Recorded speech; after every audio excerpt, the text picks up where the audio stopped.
Assalamualaikum warahmatullahi wabarakatuh. Selamat datang di Bicara Pajak bersama saya Faris Justian.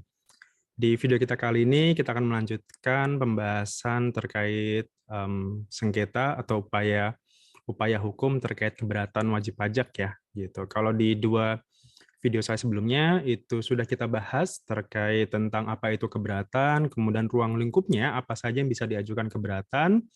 Kemudian di video yang kedua, kita telah berbicara tentang jangka waktunya, batas waktu kapan dia bisa mengajukan keberatan, serta bagaimana kalau misalkan ternyata keberatannya itu dicabut. Gitu. Jadi bagaimana kalau misalkan dia mengajukan pencabutan berkas. Nah, kali ini di video yang ketiga, kita akan membahas tentang alur permohonannya. Gitu. Jadi ketika permohonannya sudah disampaikan, nah kemudian setelah itu apa yang harus kita lakukan? Seperti itu. Nah, silakan disimak pembahasannya berikut ini. Oke, jadi kalau di video sebelumnya kita sudah tahu ya bahwa keberatan itu diajukan atas produk hukum yang hasil dari pemeriksaan ya, misalkan terkait SKPKB, SKPKBT, SKPLB maupun SKP nihil misalkan. Kemudian diajukan dalam jangka waktu 3 bulan sejak SKP itu dikirim. Nah, ketika sudah diajukan, ketika katakanlah secara formal itu semuanya sudah selesai, sudah sesuai gitu ya persyaratannya. Nah, kemudian di tahap penelitian atau di tahap alur penyelesaiannya itu nanti akan kurang lebih seperti ini ya. Jadi yang pertama adalah dari pihak DJP itu akan meminta keterangan, akan meminta dokumen entah itu hard copy maupun soft copy kepada wajib pajak ya, kepada yang mengajukan keberatan terkait dengan sengketa yang disampaikan gitu.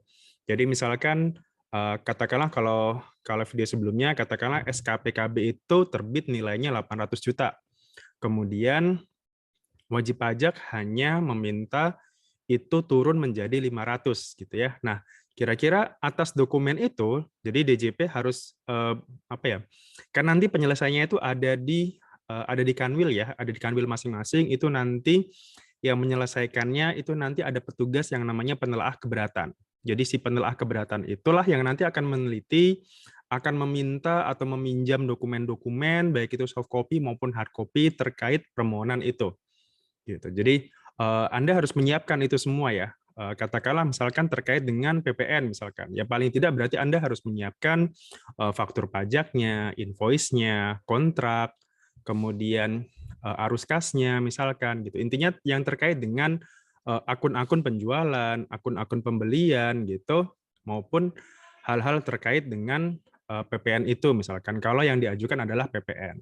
Kalau terkait PPh badan misalkan ya berarti lebih lebih umum lagi ya gitu sampai ke laporan keuangan misalkan gitu. Jadi itu nanti yang akan disiapkan gitu. Tergantung dari pihak DJP-nya ya, si penelaah keberatannya itu dia meminta dokumen apa. Itu yang Anda harus siapkan gitu. Di samping meminta dokumen juga DJP atau dalam hal ini tadi ya penelaah keberatannya itu bisa meminta keterangan ke wajib pajak terkait materi yang disengketakan. Jadi ya bisa bisa apa? Bisa lewat dokumen, juga bisa lewat wawancara misalkan, berkunjung langsung atau misalkan mungkin Anda harus datang ke Kanwil gitu ya, ke tempat tempat penyelesaiannya tadi untuk memberikan keterangan di situ. Kira-kira kenapa Anda mengajukan keberatan, kurang lebih seperti itu. Kemudian di samping itu, DJP dalam hal ini juga bisa meminta keterangan pihak ketiga yang terkait dengan lawan transaksi Anda misalkan. Katakanlah tadi yang terbit adalah SKPKB terkait PPN.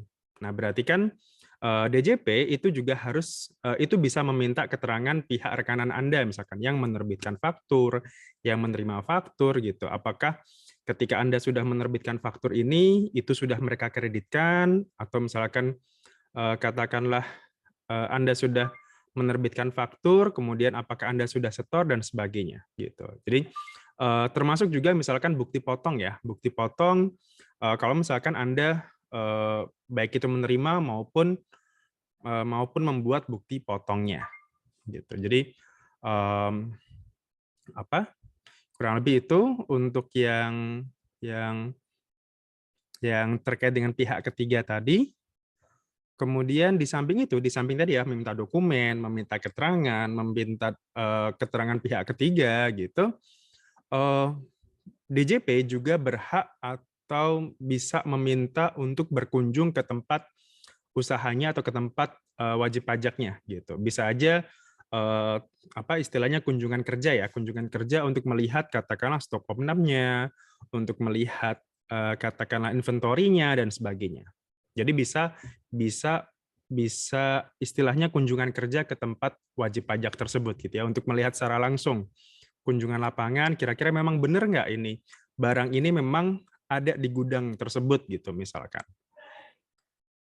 Oke, kemudian setelah itu, setelah tadi berkunjung ke tempat wajib pajak, kunjungan lapangan, DJP melakukan pembahasan atau klarifikasi atas hal-hal yang diperlukan dalam dengan memanggil wajib pajak tadi ya, gitu. Jadi ya bisa surat panggilan atau surat menyurat biasa seperti itu. Jadi bisa dipanggil secara langsung, bisa juga via konfirmasi surat seperti itu.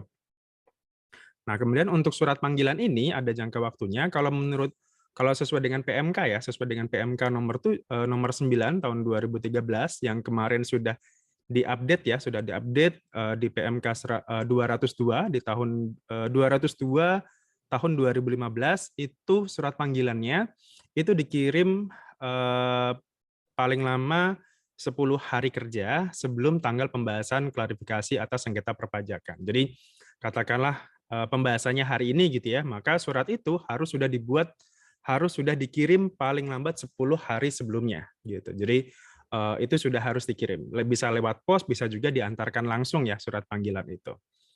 Kemudian nanti ketika ada pembahasan tadi melalui surat panggilan tadi, maka nanti antara pihak wajib pajak dengan pihak penelaah keberatannya itu harus membuat berita acara. Berita acara pembahasan dan klarifikasi keberatan tadi gitu. Jadi diundang dulu dengan surat panggilan itu sudah harus dibuat 10 hari sebelumnya. Kemudian pada saat panggilan, pada saat datang wajib pajak dan penelaah keberatan tadi itu hasil wawancaranya itu harus dituangkan dalam berita acara. Oke, di samping itu kemudian berikutnya ya langkah berikutnya di samping itu dari pihak DJP juga berhak untuk melakukan pemeriksaan untuk tujuan lain.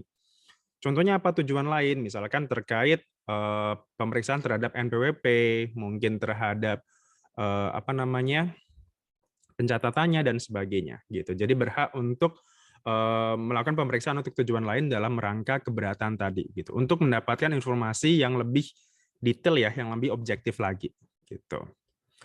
Kemudian di samping itu kemudian dari sisi wajib pajaknya ya, sekarang wajib pajak harus memenuhi peminjaman tadi ya, ketika DJP meminta dokumen, maka wajib pajak harus sudah menjawab itu, permintaan dokumen itu, paling paling lama 15 hari dari hari kerja setelah tanggal surat permintaan dokumen. Gitu. Jadi setelah berkasnya dikirim atau mungkin diterima ya, biar biar lebih diantar langsung gitu maksudnya suratnya diantar langsung. Nah, maka maksimal 15 hari berikutnya itu sudah harus dijawab oleh wajib pajaknya. Sudah harus diberikan dokumen-dokumen yang diminta tadi gitu. Nah, kemudian ternyata misalkan 15 hari terlewati nih gitu. Katakanlah mungkin suratnya nggak nyampe atau mungkin dokumennya mungkin masih belum ada di tangan dia gitu ya. Setelah 15 hari, maka DJP bisa mengajukan atau membuat surat permintaan peminjaman dokumen kedua. Jadi DJP bisa meminta peminjaman kedua tadi ya, permintaan kedua itu jangka waktunya masih sama ya gitu. Jadi setelah 15 hari DJP bisa meminta untuk istilahnya permintaan dokumen yang kedua. Nah, kemudian yang setelah yang kedua tadi, wajib pajaknya harus sudah menjawab, harus sudah memberikan, itu paling lama adalah 10 hari kerja berikutnya. Gitu. Jadi kalau yang permintaan dokumen yang pertama, itu maksimal adalah 15 hari sudah harus dijawab, Tapi kalau misalkan lebih dari 15 hari, kemudian DJP ngasih surat permintaan dokumen yang kedua, nah permintaan dokumen yang kedua ini sudah dijawab setelah 10 hari kerja berikutnya. Gitu. Jadi anggaplah totalnya misalkan 1 bulan deh gitu ya, 1 bulan permintaan dokumen itu sudah harus diberikan. Totalnya ya maksimalnya gitu. Nah, kemudian perlakuan dokumennya itu nanti ada tiga ya perlakuan dokumen. Pertama, dokumen yang dapat dipertimbangkan, tidak dapat dipertimbangkan, dan dipertimbangkan gitu. Dokumen yang tidak dapat dipertimbangkan adalah dokumen yang diminta pada saat pemeriksaan tapi tidak diberikan oleh wajib pajak gitu ya. Jadi misalkan pemeriksaannya dulu meminta arus kas misalkan, ternyata nggak dikasih nih pada saat itu. Ya sudah, berarti ya kalau sekarang ya itu nggak bisa dipertimbangkan karena waktu diperiksa toh juga waktu itu tidak diberikan oleh wajib pajaknya. Jadi dokumen atas itu ya sudah tidak bisa dipertimbangkan lagi. Gitu. Kemudian dokumen yang dapat dipertimbangkan yang contohnya adalah yang dipertimbangkan ya. Jadi tidak dapat dipertimbangkan dan dapat dipertimbangkan. Nah, yang dipertimbangkan itu adalah dokumen yang diminta pada saat pemeriksaan tapi tidak diberikan oleh WP karena berada di pihak ketiga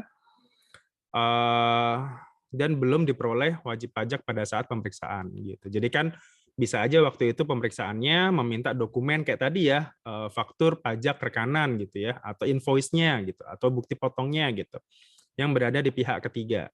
Nah, ternyata sampai dengan pemeriksaan itu nggak diberikan nih sama wajib pajak sama pihak ketiga tadi. Nah, itu nanti pada saat ketika diberikan oleh WP pada saat keberatan itu dipertimbangkan gitu. Karena kan dulu mungkin dokumennya nggak nyampe nih, nggak ada gitu ya. Nah, sekarang sudah ada, sudah dapat nih dokumennya sekarang gitu. Nah, itu dipertimbangkan.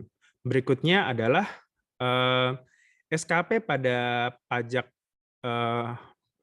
SKP pada penghasilan kena pajaknya dihitung secara jabatan terbatas pada dokumen yang terkait dengan penghitungan peredaran usaha bruto dalam rangka penghitungan penghasilan neto secara jabatan dan dokumen kredit pajak sebagai pengurang. Gitu. Jadi SKP yang terbit itu juga dipertimbangkan yang dihitung secara jabatan ya. Jadi misalkan gini, katakanlah pada saat pemeriksaan itu data-data koreksinya mungkin tidak semuanya dapat gitu ya. Akhirnya si pemeriksanya itu memberikan SKP itu atau penghitungan pajaknya itu secara jabatan gitu ya. Nah, itu bisa dipertimbangkan gitu. Itu dipertimbangkan ya. Anggap aja ya mungkin pada saat diperiksa mungkin dokumennya tadi belum lengkap gitu. Nah, artinya karena istilahnya SKP-nya itu belum apa ya? Belum seluruhnya gitu dan sudah dihitung secara jabatan, maka nanti di keberatan maka wajib pajak dapat istilahnya second chance seperti itu, kesempatan kedua untuk memperbaiki SKP tadi gitu. Syukur-syukur dapat dikurangi tadi ya pokok pajaknya tadi. Kemudian dokumen tadi yang berikutnya adalah dokumen yang dapat dipertimbangkan.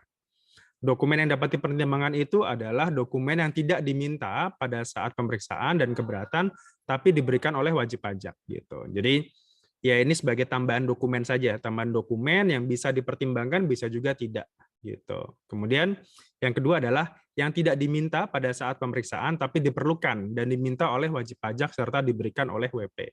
Jadi pada saat dulu di pemeriksaan itu tidak diminta, tapi kemudian pada saat keberatan itu diperlukan oleh DJP untuk mengajukan keberatannya. Gitu. Jadi kurang lebih itu ya untuk dokumen-dokumennya. Cuman ya tadi ya, paling tidak biasanya ketika dia mengajukan keberatan, ya dokumen apa yang harus disiapkan ya paling tadi ya paling tidak dokumen-dokumen yang terkait dengan sengketa SKP tadi. Kalau PPN ya jelas ya faktur, invoice, bukti potong, arus kas, kemudian laporan keuangan, misalkan kalau untuk PPh badan seperti itu, bukti potong dan sebagainya, gitu. Itu semuanya diperlukan, gitu. Termasuk rekening koran dan sebagainya ya, untuk melihat bener nggak memang terjadi transaksi ini gitu. Jangan-jangan fakturnya ada tapi duitnya nggak ngalir misalkan, atau duitnya ngalir tapi nggak ada faktur misalkan. Kan itu bisa juga seperti itu. Jadi semuanya harus diperiksa tadi ya, diteliti ulang gitu. Oke, barangkali itu untuk video yang ketiga ya. Yang ketiga terkait arus penyelesaian keberatan gitu. Intinya tadi dari pihak DJP yang diwakili oleh penelaah keberatan ya. Penelaah keberatan itu adanya di Kanwil. Nah, dari penelaah keberatan itu dia akan meminta keterangan baik itu dokumen, alat keterangan, wawancara, panggilan dan sebagainya untuk bisa membuktikan secara objektif memang benar nggak angka yang dimintakan oleh keberatan ini itu sudah sesuai atau tidak gitu. Jadi istilahnya wajib pajak itu diberikan kesempatan kedua untuk membela diri seperti itu dari SKP yang sudah terbit gitu. Jadi kan kalau SKP sudah terbit, hasil pemeriksaan ya sudah itu harus dibayar. Nah, dengan dia meminta keberatan maka dia berhak mendapatkan kesempatan kedua. Kira-kira setelah saya keberatan ini, bisa nggak SKP-nya ini jadi turun, misalkan turun, ataukah dikurangi lagi pokok pajaknya seperti itu. Oke, dan tadi ya, kemudian berikutnya jangan lupa tadi siapkan dokumen-dokumennya, kemudian kalau memang diperlukan berarti DJP berhak untuk berkunjung langsung, berkunjung ke lapangan untuk melihat secara langsung ya aset ataupun inventory ataupun apapun lah yang terkait dengan usaha wajib pajak itu.